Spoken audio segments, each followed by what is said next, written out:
Économie créative et technologie immersive, quel enjeu pour l'Afrique? C'est autour de ce thème que s'articule depuis le jeudi 9 novembre 2023 la 6e édition du Salon Afrique Unie au Palais des Congrès de Cotonou. Dans ce cadre, plusieurs panels animés par des grands panélistes de l'Afrique et de la diaspora font l'objet des débats, notamment le panel sur les secteurs de l'agroalimentaire en Afrique, valorisation artisanale, industrielle et marketing des produits, le cas du centre agroécologique de la Proavier d'Aïta, du promoteur docteur chirurgien ORL en France, Mamoudou Alawa Folabi, membre et président de commission agroécologique et de la biodiversité du Conseil des Béninois de France, représenté par le directeur de production du dit centre à parler de l'expérience de Kaepa.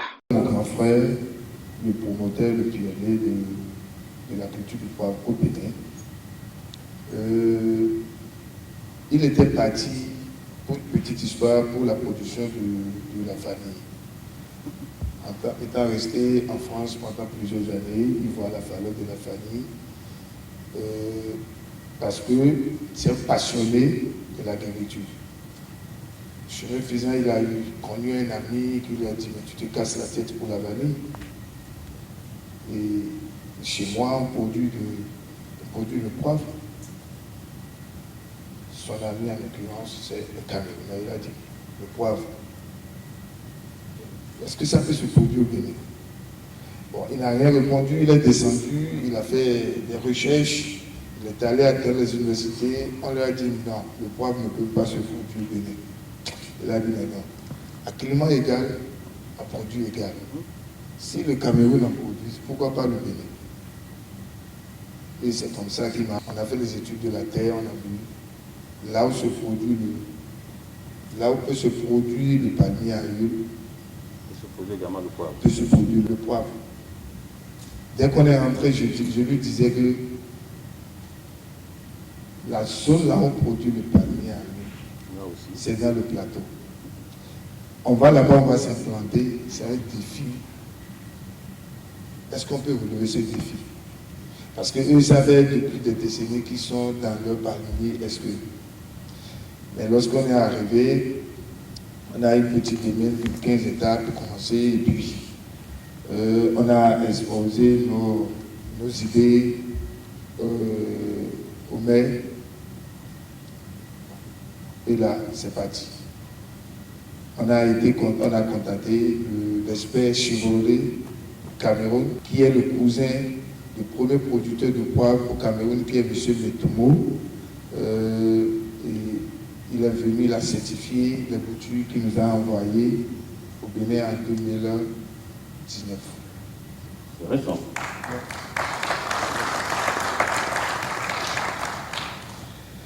Dès qu'on a commencé à produire, on a ramené le poivre, les boutures qu'on a mis, on voulait les mettre en sachet. Et c'est par là qu'une dame, par curiosité, l'a dit, mais nous, il n'y a pas mettre en goudou. Ce qui veut dire que ce que vous prenez de planter là, on a ça derrière notre concession. Mais nous, on a dit c'est pas possible. À Haïta, et les gens ont dit, les scientifiques ont dit, les agronomes ont dit qu'on ne peut pas produire du poivre au Bénin. Et vous avez ça ici. Et voilà l'ironie du sort qui nous amène encore dans cette région qu'on produit rien que du palmier à huile. Et on est allé voir. Le poivre est introduit au Bénin par un guérisseur praticien. Lui, il le cultivait derrière sa cour pour faire les médicaments traditionnels. Et il ne donne que à ses proches, à celui qui est venu l'aider, soit un charpentier, soit voilà. Et c'est comme ça qu'on a parcouru. Si on veut aller dans le contexte de ce qui nous a amené aujourd'hui, on peut dire, on a commencé à produire et on a vu que c'est un secteur qui peut vraiment aider les Béninois dans beaucoup de choses. Là où nous sommes, on a constaté que de la pépinière jusqu'au champ, on a mobilisé un grand nombre de jeunes qui travaillent avec nous, qui, en un premier temps, pensaient à aller faire le C dans les villes, et là, par la production du poivre, sont restés.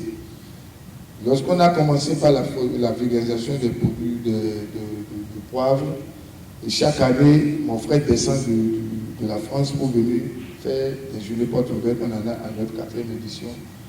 Dès qu'on commence, toujours, on a toujours des gens qui accompagnent. Donc, je peux vous dire que dans le secteur de Haïta, on a environ déjà près de 25 hectares de production de poivre. On est accompagné par le CDF, le Conseil des Béninois de France. Lorsqu'on les a étalés, notre projet par rapport aux enfants, bien sûr, chaque enfant du village qui connaît le poivre va amener le poivre chez lui.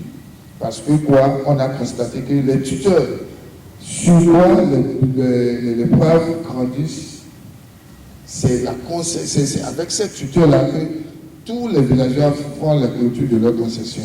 Et s'ils prennent 2 pieds de bordure et ils plantent dessus chaque pied, vous voyez, d'ici l'an 2012, qu'est-ce qu'on ne va pas. C'est pour ça qu'on a implanté alors la culture du poivre dans des écoles primaires de cette région. On en a déjà à 3 écoles actuellement comptées dans la commune de Sakété.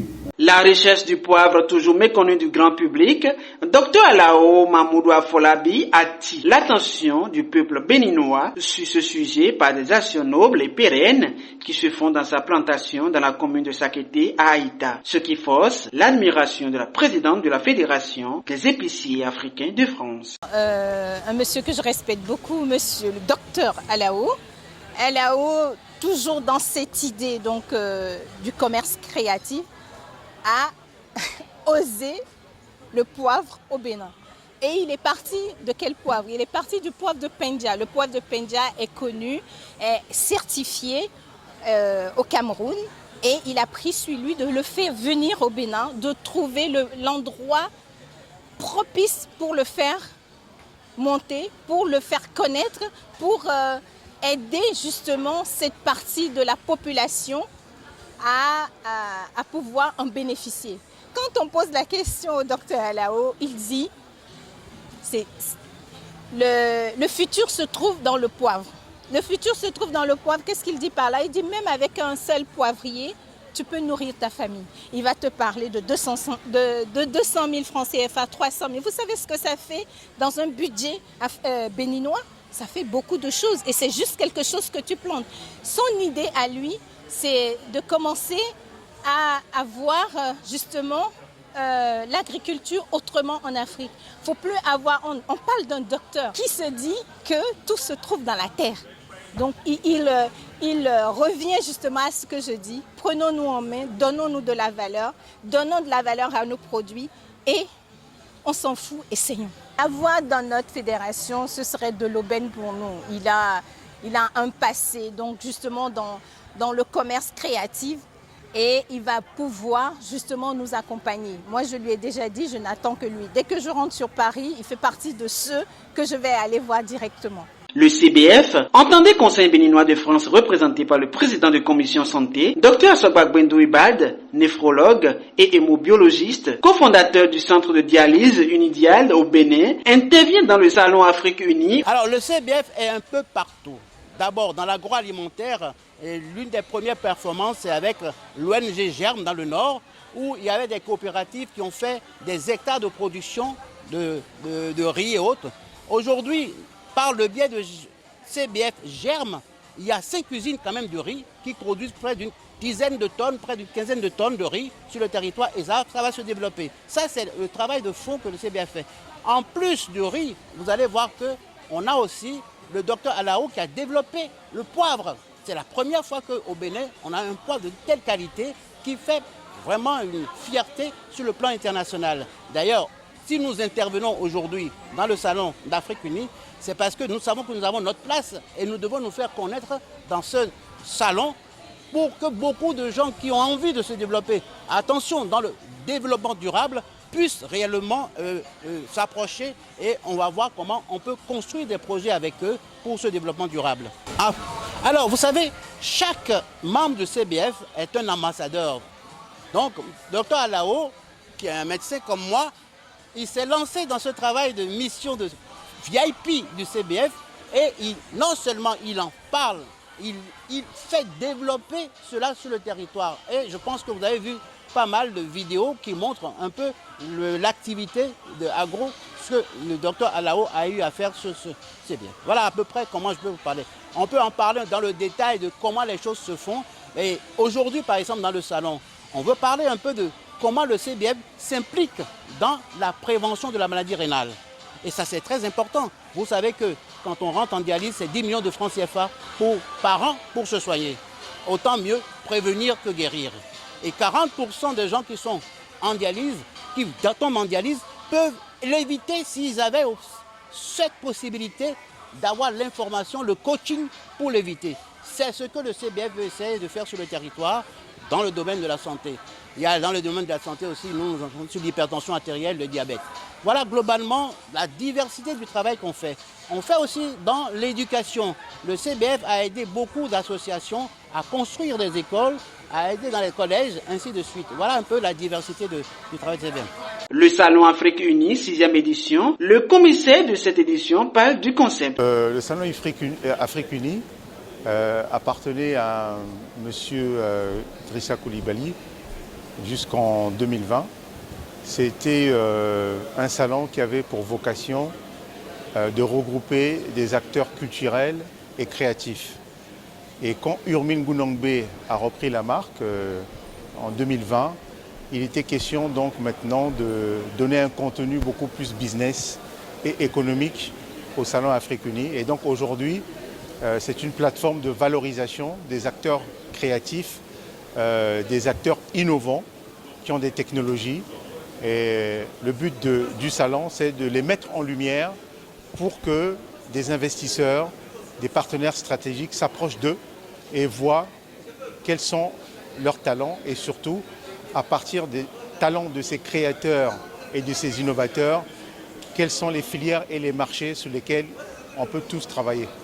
Le développement du business est en marche avec le secteur de l'agroalimentaire en ayant une Afrique unie.